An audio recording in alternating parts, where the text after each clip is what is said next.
When you see a person who is blind because of a stroke and is told they'll never heal from that stroke, I mean, after 2 weeks, if it doesn't heal, you'll normally have to live with it, and loses her job, can't drive, she's clinically blind.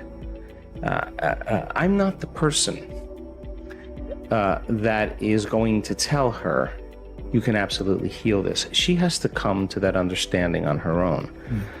So people, many times when they gather knowledge and information, the information causes them to become conscious of what they were once unconscious to. And when you have a greater level of consciousness, you see possibilities. And in a sense, you're energized by information. You're enlightened, you're filled with light in some way, and you see possibilities that you haven't seen before. Now, getting beyond the analytical mind is one of the main purposes of meditation. And I can tell you that the analytical mind is always going to talk us out of possibility because it is fascinated on trying to predict what's going to happen next. So if you can predict your future, then you're laying a known on an unknown. And this is a habit we have because the brain is an anticipation machine. So there's many different obstacles and resistances that come with a persistent disbelief that has been programmed over and over again. I mean, I don't watch television, but I've watched it because of what's happening in the world. And I am so insulted by television commercials.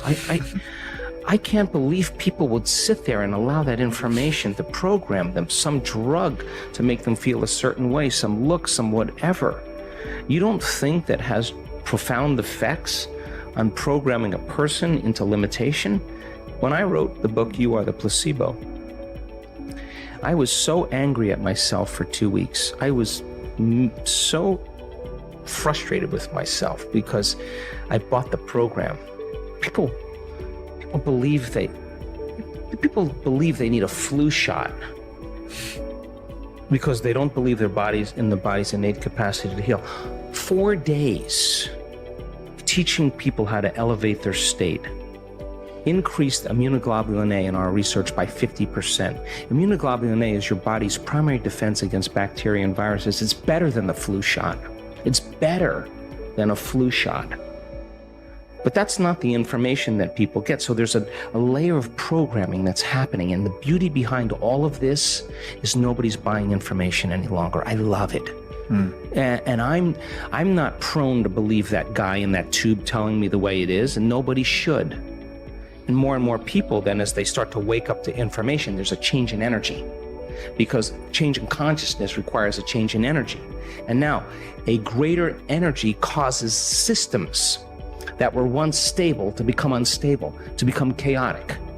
And chaos is just unpredictable order. It's novelty, it's newness, it's an unraveling of systems. So hang on.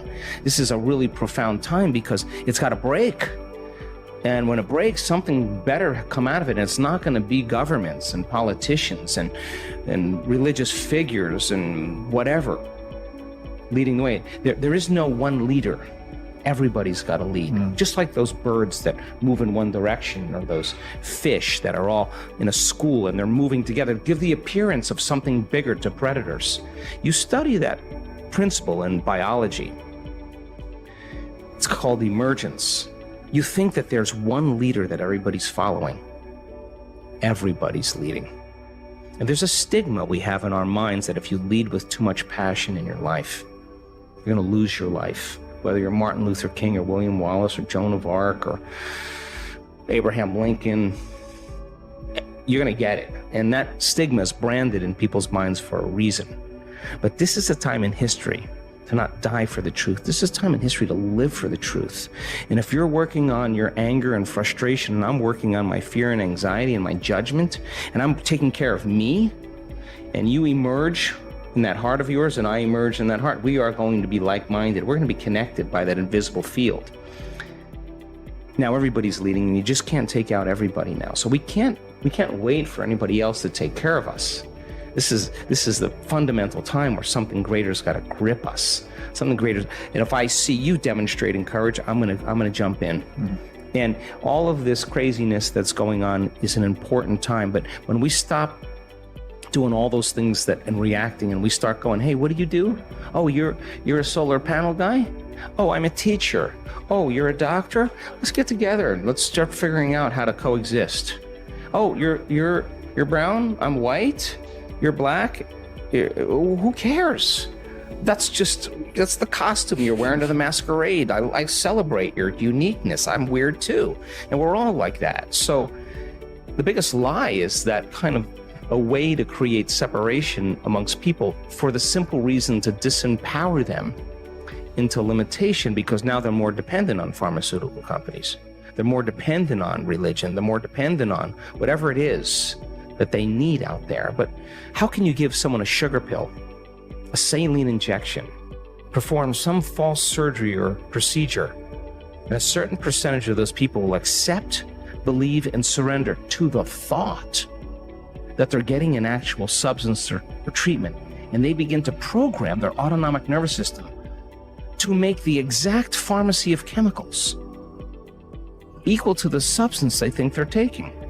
Now, is it the inert substance that's doing the healing, or is it the body's innate capacity to heal? Because that sugar pill represents, it is a symbol of possibility.